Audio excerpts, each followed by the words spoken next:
Các bạn ạ, ngày hôm nay thì trời khá là lạnh. Tuy nhiên thì San sẽ tiếp tục đưa mọi người đi xem lễ hội vui chơi Tết Hơ Mông ở tại chỗ quê của San. Một cái điều ngày hôm nay thì nghe các em gái xinh xinh trước mình San đã quay cho mọi người xem thì các em đấy nói là hôm nay họ sẽ múa, nên là xuống để quay luôn những cái cuộc sống văn hóa đặc biệt là khi mà vui chơi trong những ngày Tết của người dân tộc Hơ Mông tại ở trên làng Vây 1 của huyện Phong Thổ, tỉnh Lai Châu cho mọi người cùng xem nhé các bạn. Hôm nay thì phân ra để đánh hầu hết là thanh niên thì họ sẽ đang đá bóng này. Ở bên này có những anh em đang thi đấu củ, nhưng mà lần này họ thi đấu không phải là để ném nữa các bạn nhé.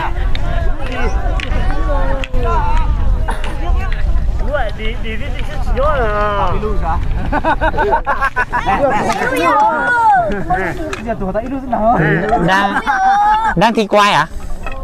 Quay thì quay nhưng mà cái kia nó để không được chú ơi. Nhưng mà các anh định thi đấu quay xem ai lâu hơn đúng không? Thi đấu xem là ai thua ai thắng. Vâng. Mà có lúc xíu rồi nè. Có quay được 2-3 phút không? Cái này là chắc là 3 phút 40 giây đấy. Ủa cái này bây giờ vẫn chưa yếu một tí nào nhỉ? Cái nào phá cái nào thua. Lúc xíu rồi. Cái này chuẩn bị chết à? Của em trai này.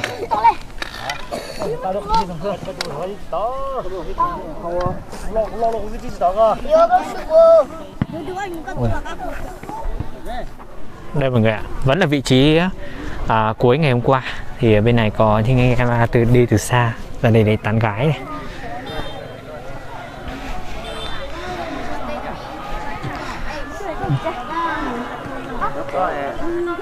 Bọn em về tán gái à? Không, em về đây chơi thôi. Con gái đó bọn em ở xa. Gái cái này này. Đây là cháu em. Cháu đây à? Đều là gái cũng. Chỉ cần là không lấy chưa có chồng là gái đúng không? Đúng rồi. Có chồng hết rồi. Chồng đâu mà chồng? Chưa có chồng nhưng mà 2 con. Chưa có chồng 2 con. Đây đâu em là chưa có chồng 2 con. Em á? Nói điều. Em không phải ở bản này đúng không em? Rồi, em ở bản này. Ở bản này á? Em ở bản Làng Vây hay là ở bản Em bản Làng Vây mà. tưởng là có phải Làng Vây. Hôm nay không có loa múa gì à? Không có, chờ người ta mau loan đi đám bún ấy. Loa đang ở trên làm trọng tài đúng không? Đây các bạn này.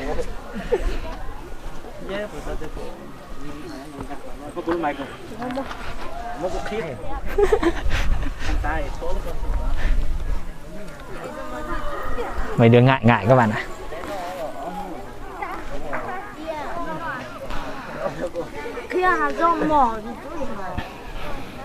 Ở bên này thì con trai với gái đang gọi là nói chuyện với nhau các bạn. Anh đang về tán gái à? Vâng. Em ra đây chơi chút rồi anh. Em quê ở đâu? Em quê Ba Tần. Ngay ở Ba Tần á? Vâng. Đây này, gái đây này. Chú em có bắt vợ không? Không ạ. Có, tưởng có thì bắt về. Em chưa thấy người bắt vợ bao giờ. Hình như là ở Lào Cai nhiều lắm. Chỉ có người Lào Cai Hà Giang thôi. Đây này, em bắt cái đứa này đi về luôn. Đứa này này. Em họ. Em họ thôi á? Vâng. Em gái Sành là em họ của em á? Cùng họ ấy. Cùng họ là mình không được lấy nhau đúng không? Vâng. Khổ nhỉ. Thế là bộ dân tộc anh là cùng họ không lấy được nhau? Không, dân tộc anh thì không phân biệt họ gì hết, cứ yêu nhau là chỉ cần không cần gọi là không cùng huyết thống là lấy được. Đấy. Không cùng cha mẹ là được đúng không? Ừ. Không cùng cha mẹ là được. Sắp mưa. Ừ. Sáng nay em vừa lên à? Em mới lên lúc 9 giờ 10 giờ đấy. À. Ở đây nhiều gái đây. Toàn cùng họ thì khổ đấy.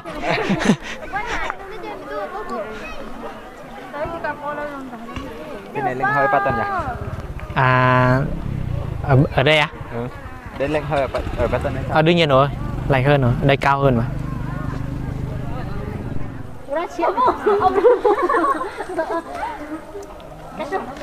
Mà em cứ chụp tự nhiên đi.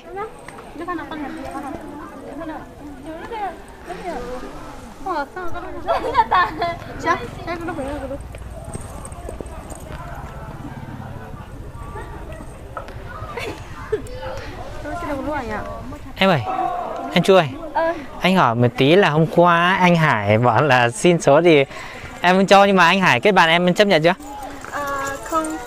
Không thấy à? Ừ. Anh đấy bởi vì là anh đấy người nổi tiếng nên là ít khi anh cũng ít khi gọi là để ý đến mình á. Nhưng mà mặc dù thì anh tính tình của anh đấy nó rất là vui tính, anh đấy rất vui tính và anh đấy muốn là hỏi xem ý kiến của em, nên là anh cũng nếu mà anh đấy lên đây chơi thì cũng là cái vui rồi. Em biết anh đấy không? Không à? Ừ. Nổi tiếng nhất là Sapa cái gì đấy? Sapa TV ấy, anh không biết, là em không biết luôn à? Ừ. Em biết không? Em biết Sapa TV không? Không à? Không để ý à? Ừ. Hơn 1 triệu, hơn 1 triệu người theo dõi rồi. Ừ. Em cứ lên xem là biết.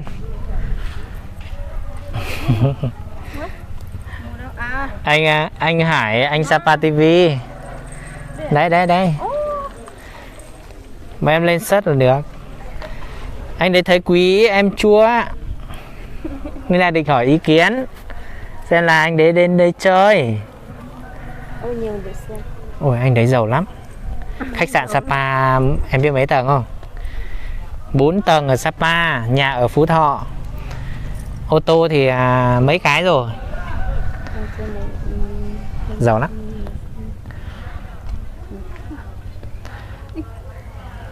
Không bây giờ đi về à? Ừ. Em cũng thích đá bóng luôn. Ba cái váy của ba em giống nhau nhỉ? Một màu xanh, màu trắng. Đi Tân Ga à?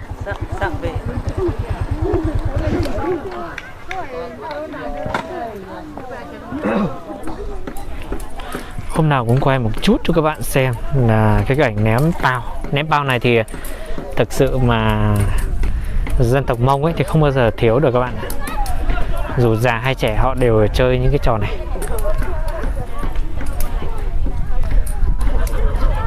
Cứ ném đi em.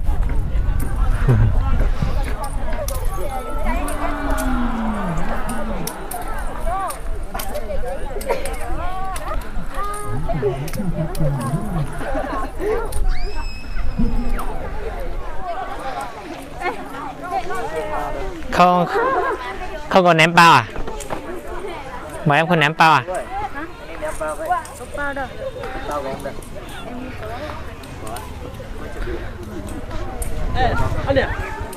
Bao cũng phải người già mới biết làm chứ nhỉ? Bao là mình làm hay đi mua em?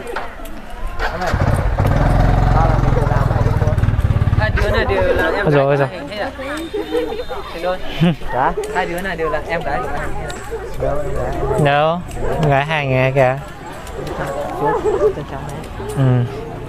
Sao cái cười cái gì thế? Vái trắng. Dám vào đây này. Cái đây nó cứ móc vào. Cái cây gai thấy xinh quá.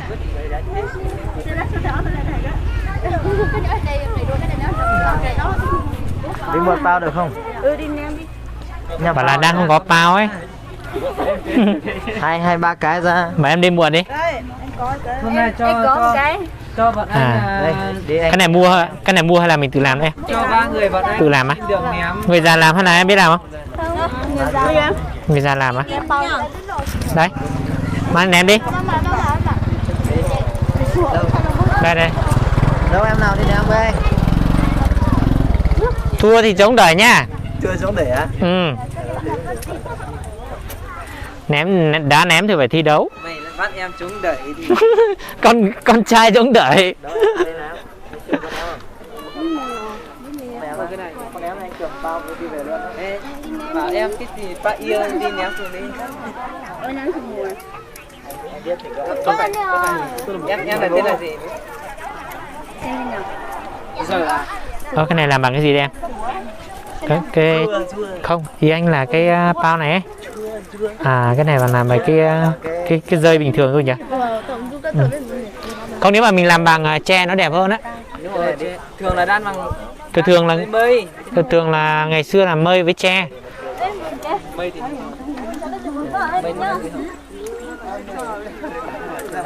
Ném bao bảo là bảo như nào em? Đi.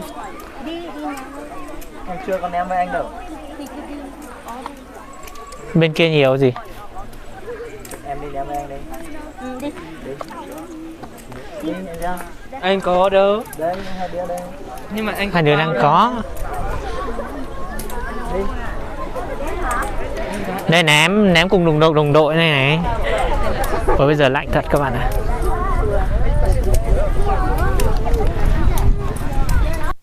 Đây các bạn ạ, em gái xinh xắn á.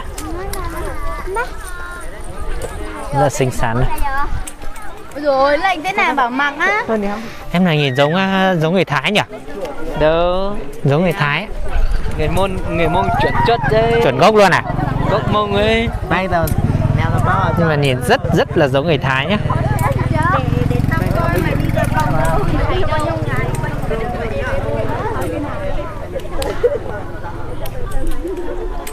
Em chuối. À em là sinh năm 204 à? 204 vẫn còn trẻ. 204 thì vẫn còn trẻ, học xong 12 sang năm là học xong 12 đúng không? Ừ. Mình là vừa học mà cấp 3 vừa học văn hóa luôn à? Học văn hóa và chuyên ngành. Chuyên ngành á? À. Học xong cái đấy là mình được đi làm luôn đúng không? Nếu mà xin được việc ấy. Đi được thì đi nhưng mà không được đi về nhà. Ừ. Định về nhà hay là xin việc? Về nhà thôi. Về nhà thôi. Vâng ạ. Xin việc làm chứ. Về làm YouTube nhỉ? Anh nhờ hoặc là nhờ anh Hải quảng cáo cho. Ngày mai tháng thu nhập mấy chục triệu. 100 triệu em ạ.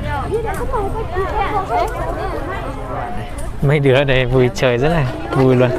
Quần áo đẹp nữa.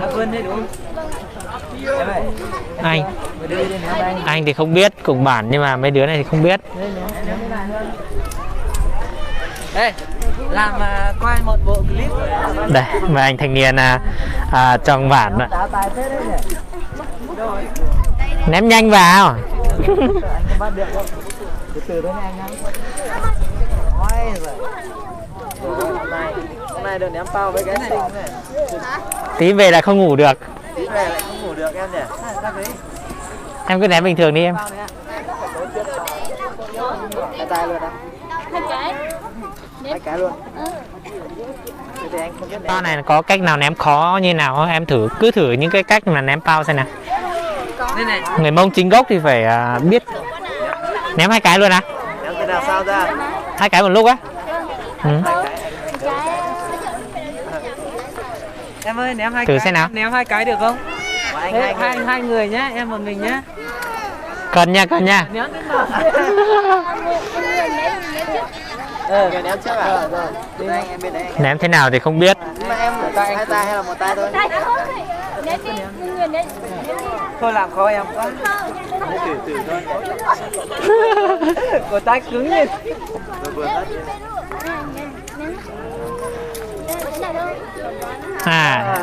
Hai nhỉ? Ném đi, lúc em ném xong làm rồi ném luôn. Cũng rất là hay luôn á. Ơi ơi. Ở ngoài kia. Tưởng là vào trong người rồi. Nhìn như thế cũng rất là hay luôn nhá. Ra đây em ơi.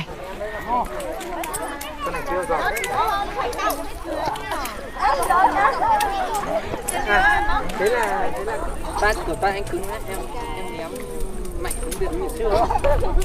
Em phải khởi động đã. Không mà. Trên toàn thượng ta phải em nè. Nè, nhìn anh đi. Cười cũng phải nhìn anh chứ tụi em nhìn sân kia em ném lung tung thì bắt anh ra không. Đó nên sửa mà. Anh ta luôn. Ôm em chuyển. Mấy bạn người Mông, mấy bạn giống người Mông này xinh thế nhỉ? Ừ. Đấy. Người Dao mình thì Không, gái Mông là đâu cũng xinh ấy. ném bao gọi là tiếng Mông nói thế nào em? Popo. Hả? Popo. Popo á? Là popo hay như nào? Popo. Pompo? Ờ. À. Popo chứ. Po. Sao anh cứ thích ném cho em gái? Không, pao à. Thực ra ném pao này là cái truyền thống của người dân tộc Mông, đi đến đâu cũng không thiếu được đâu. Không có chỗ nào thiếu được đâu mà. Ném mạnh quá nhỉ? Và ném thế nào?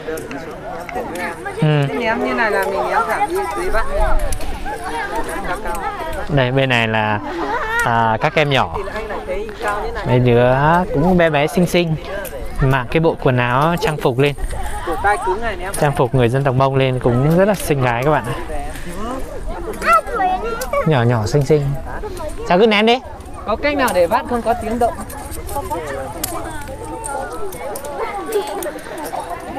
Nhưng mà mình ném pao này một cái trò chơi gì đó đôi nam nữ với nhau chứ nhỉ? Ngày xưa thì thường là như thế hay sao nhỉ? Em chưa có biết là có những câu chuyện gì do là ném pao em? Em không ạ. Không à? Không nghe kể à? Có khi anh là nghe kể ra. Tí tối mình đi hỏi bố.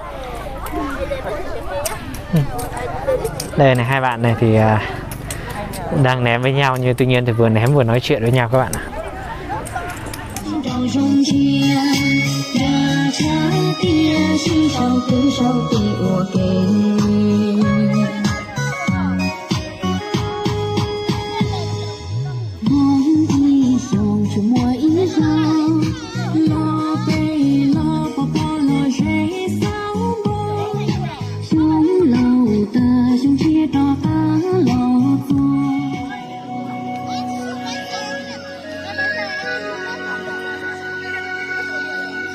Ba đứa múa hai.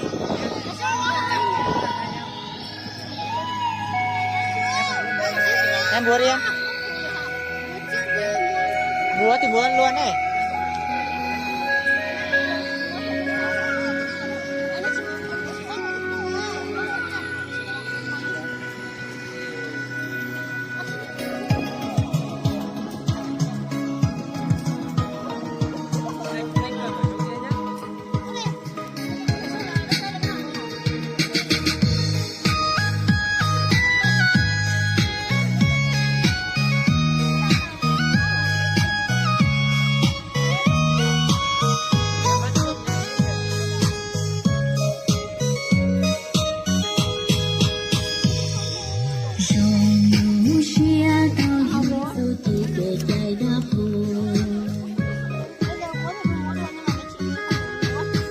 Hai em múa đi.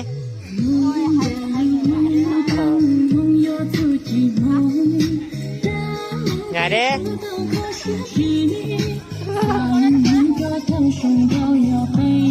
Bây giờ toàn là gái thôi. Anh em mọi người đang chuẩn bị và bàn với nhau để múa, để cho mọi người xem một chút cái điệu múa ở trên này. Em Chua thì cũng đang chuẩn bị mọi người.